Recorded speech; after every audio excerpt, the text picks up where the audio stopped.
Greetings, friends. Welcome to the Eldritch Grimoire. Today's episode, Chapter 2, Anakin Skywalker and the Two Dragons, begins with a story of an early meeting between 9-year-old Anakin Skywalker and the still newly appointed Chancellor Palpatine, shortly after the events of the Phantom Menace. It opens as follows. Casting deep shadows behind oversized furniture and statuary, bright morning sunshine streamed through the expansive windows of Palpatine's office as Anakin sat, albeit restlessly, before the Chancellor's massive desk. Having exchanged greetings and pleasantries somewhat awkwardly due to Anakin's rather obvious discomfort with his surroundings, Palpatine asked, "My boy, something seems to be bothering you. Are you comfortable?" "Supreme Chancellor, sir, to be honest, I haven't felt comfortable since Master Kenobi and I returned to Coruscant." "Really? What seems to be the trouble?" Anakin looked downward, casting his face in half shadow, half light. "I'm always cold, and I don't feel welcome anywhere. The Council doesn't seem to want me at the Jedi Temple, and the other Padawans don't like me much. They ignore me or think I'm weird, and they know way more about the Force than I do. Plus, we can't even really have best friends, like me and Kitster used to be. And Master Kenobi is always saying..." "Anakin," Palpatine calmly interrupted. "I'm sorry, sir. Yes?" "You are most welcome here. I want us to be very good friends. Do you know why?" "No, sir." "Because, my boy, you are special. Perhaps the most special boy in the galaxy. Tell me, have any of these other Padawans ever driven a pod racer, let alone won the Boonta Eve Classic?" "Well, no. Back on Tatooine, they said that I'm the only human to ever even pilot a pod racer.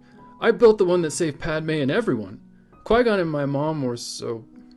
Anakin trailed off, trying to maintain the Jedi stoicism his master was constantly trying to instill in him. He bent his head down further, hoping the Chancellor wouldn't see the tears in his eyes. "Anakin, look at me." His jaw set. Anakin locked eyes with Palpatine, a cold fire raging somewhere within him. "You must realize, your chains are broken, young one. Did any of those Padawans single-handedly destroy a Trade Federation command ship the first time they were ever in a Naboo starfighter?" Suddenly smiling so hard it hurt his face, Anakin laughed. "No, most of them have never even been outside the temple." "Well, there you are, son. You see, when you feel cold or unwelcome, focus on the things that make you happy, the things that make you great, the things that no one else can do, but you can, because you are strong. And, as far as the Force goes, I'm no Jedi, but I do know a little about it. Would you like to hear a story?" "Sure. My mom used to tell me stories about sun dragons. They can fly anywhere they want, and they're so powerful, they can protect everyone, and they never die." "That's good, Anakin. Good. In fact, in this story, which an old teacher of mine once told me, there are 2 dragons, and they are at war." "2 dragons fighting? That's so wizard." "Indeed. And their battle actually takes place within all of us, across the entire universe, actually. It is a terrible, eternal fight. One of the dragons is black as starless space, passionate, strong, powerful and free, hungry and proud. The other is pure light, peaceful, compassionate, wise and serene, selfless and generous." "But if the light one is so peaceful, why does he fight the dark one?" The sunlight shifted, shadowing Palpatine's face entirely. "Because in his heart of hearts, the light dragon hates the dark dragon. He calls him unnatural, a blight that must be eradicated, because the dark one gains understanding through power instead of power through understanding." "Why? If the light dragon is so generous, why is he worried about power?" "Because, my boy, all those who gain power are afraid to lose it, and the light dragon has gained all of his power through his so-called wisdom and compassion." "So, the light dragon won't stop until the dark dragon is dead? Doesn't that mean the dark dragon has to kill the light dragon just to survive?" "That's the thing, Anakin. Neither dragon can ever be killed, and both of them live inside you and me. You see, they are the same dragon, at constant war with itself. But which side will win, the light or the dark? Well, that's easy, my boy. The one you feed. Maintaining his paternal demeanor while Anakin pondered this, Palpatine felt the force gathering within this boy, this apprentice. A terrible storm, raging, howling to be freed. Anakin's eyes narrowed slightly as he quietly asked, "But, Chancellor, what if I am the dragon?" Palpatine began to chuckle from within the shadow, a sound that quickly evolved into a wall of uproarious laughter that consumed Anakin, who couldn't help but join in, just as a cloud obscured Coruscant's sun, darkening the morning light. I base this story on the tale of two wolves, albeit with an appropriately Anakin twist at the end. Erroneously attributed to Native Americans for decades, this story of wolves was most likely invented by the Christian televangelist Billy Graham in the 1970s. Despite its fake lore status, this story also occasionally manifests in pop culture and is available for purchase on a variety of tacky posters and housewares. Arguably, the figures of Shin Hati and Baylan Skoll in the recent Ahsoka series at least partially represent it. This is because the Tale of Two Wolves theme of the universal conflict between dark and light resonates with the perennial mythological tension between the Dragon of Order and the Dragon of Chaos, discussed in Chapter 1. It is this same tension that drives the arc of Anakin Skywalker through the first 6 Star Wars films and all of their supporting media, from his conception to his redemption. Although Anakin's self-identification with the Sun Dragon, particularly its power and its furnace heart, may be new to some listeners, it was first established in Matthew Stover's brilliant novelization of Revenge of the Sith nearly 2 decades ago.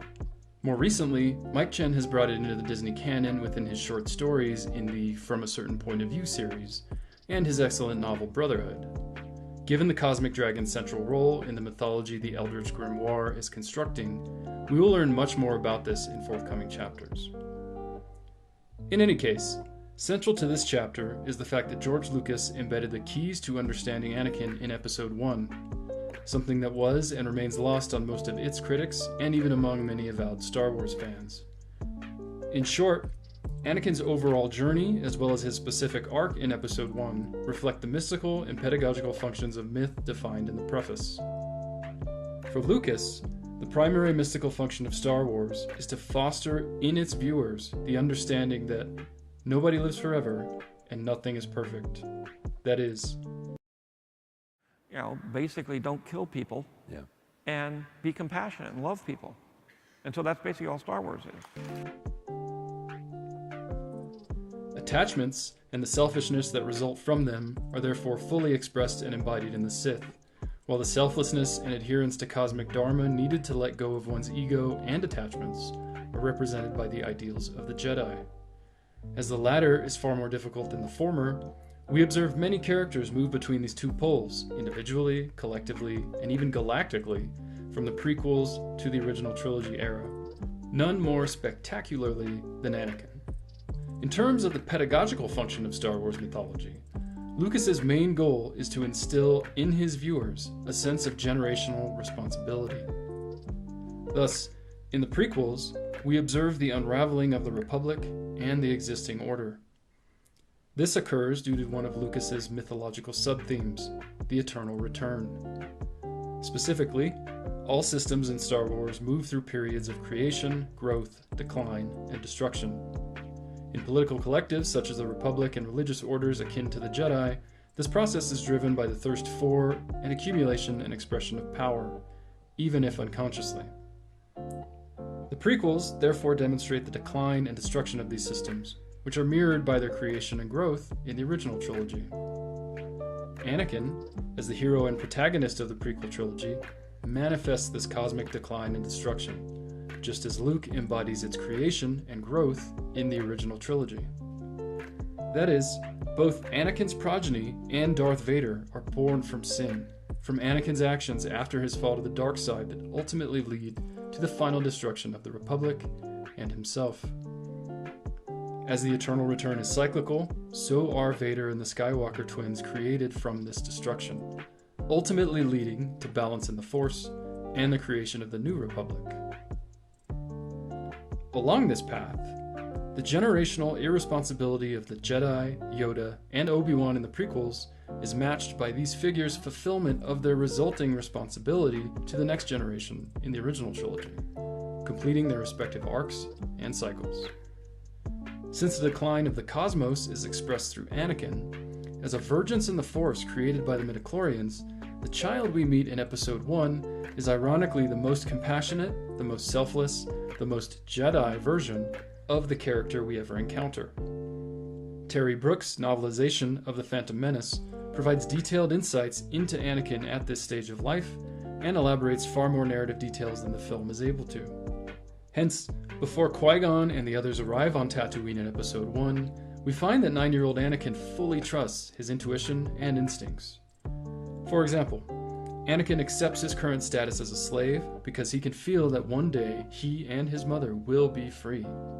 He also trusts his dreams because they always come true, and he unconsciously feels at one with the whole, with the Force, when he pilots his pod racer, something no human has ever been able to do before. Young Anakin's only real goal, then, is to be free, to liberate his mother and himself, and to travel the stars, to be the sun dragon that Shmi believed him to be. Because he is empathetic, compassionate, and incredibly loyal, Anakin is also an excellent negotiator. He always finds a way to improve the lives of everyone around him and lacks any attachment to money or goods. As Qui-Gon and Shmi discuss, he gives without any thought of reward. Well, he knows nothing of greed.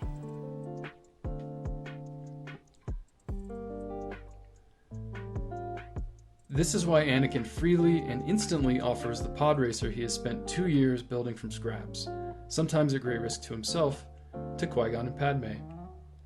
Accordingly, while Anakin is obviously attached to his mother, he must be taught to fear her loss. Within the bounds of Mos Espa and the Great Dune Sea, pre-adolescent Anakin is at peace. It will be the last period in his life when this is the case, when even the ills of slavery and dangers such as the Tusken Raiders are simply obstacles to be overcome, because Anakin always finds a way.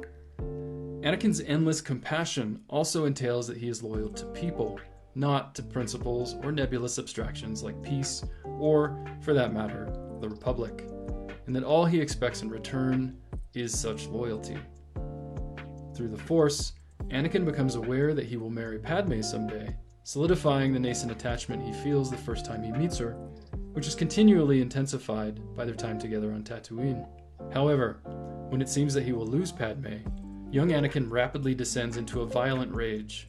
Qui-Gon is able to quiet this rage by counseling him toward the right course of actions and assuring him to trust his instincts, making him feel comforted.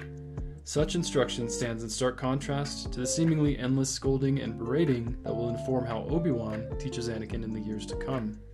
Anakin's fundamental inner conflict between his desires and Jedi ethics, between the Dragon of Chaos and the Dragon of Order, is therefore kindled within him well before his formal Jedi instruction begins, even before he leaves Tatooine. Its first spark thus opens a crack in the invincible sun dragon armor surrounding his heart.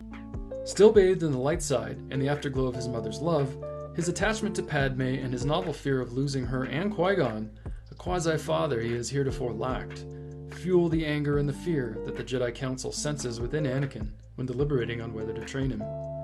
On some level, Anakin is also able to sense the shroud of the dark side descending over the Jedi Order. These newly established attachments drive Anakin to vow that he will keep his new companions, Padme and Qui-Gon most of all, safe during the ensuing conflict with the Trade Federation on Naboo. As a result, he loses himself within the Force while piloting a Naboo starfighter, destroying the command ship and saving his friends, albeit with the brutal exception of Qui-Gon. As we know, this has inevitable galactic consequences. Further foreshadowing the rest of his life, in Episode 1, Anakin saves his friends and obtains his goal by means of thousands of deaths. Although accepted to the Jedi Academy, partly as a result of these actions, Anakin achieves this aim in exchange for the death of Qui-Gon, the loss of his mother, and his separation from Padme. In effect, 9-year-old Anakin, for whom social connection, loyalty, and compassion are paramount, is left cold, lonely, and isolated as a Padawan in Coruscant, widening the cracks in his Sun Dragon armor, allowing the dark side and its shadow, Palpatine, to gain a foothold in his heart. Moreover, Anakin achieves victory for the Naboo by becoming one with the machine. His initial connection to the Force, surrendering himself to it, enabling first his pod racer and later the Naboo starfighter to become an extension of himself, of his Sun Dragon heart, is darkly reflected in later events. That is, when disfigured Anakin Skywalker gives himself fully to the dark side, enabling his full, yellow-eyed command of his remaining midichlorians, the black, somewhat unwieldy life-supporting armor he is imprisoned in becomes an extension of himself, transformed into a death-dealing nightmare carapace that is as much a part of the Dark Lord of the Sith as the rage-filled remains of Anakin's body and soul, giving birth to a novel manifestation of the Dragon of Chaos, Darth Vader. Anakin Skywalker's arc is therefore a circle of fate, a dharmic cycle that is driven by his destiny, his karma, upon which the fate of the galaxy hinges.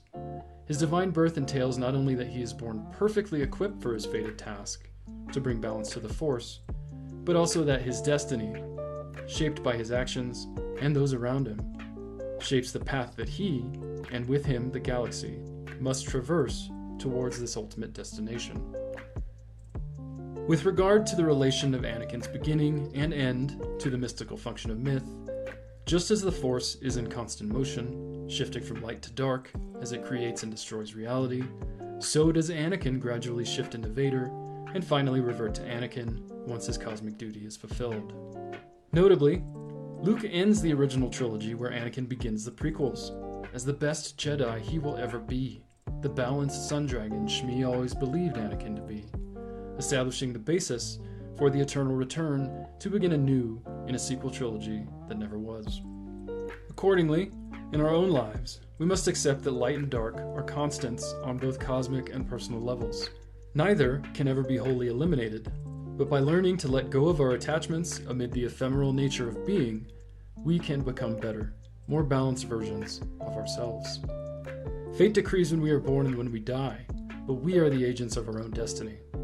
That is, we decide how we live, how we confront the cosmic serpent on our own terms, without being devoured by it. Finally, in terms of the pedagogical function of myth, Anakin's trajectory in Episode 1 suggests that children, no matter how gifted, should be allowed to develop on their own terms. To foster generational responsibility, parents and mentors should guide their children inwards on their own paths, rather than coercing them to travel existing ones.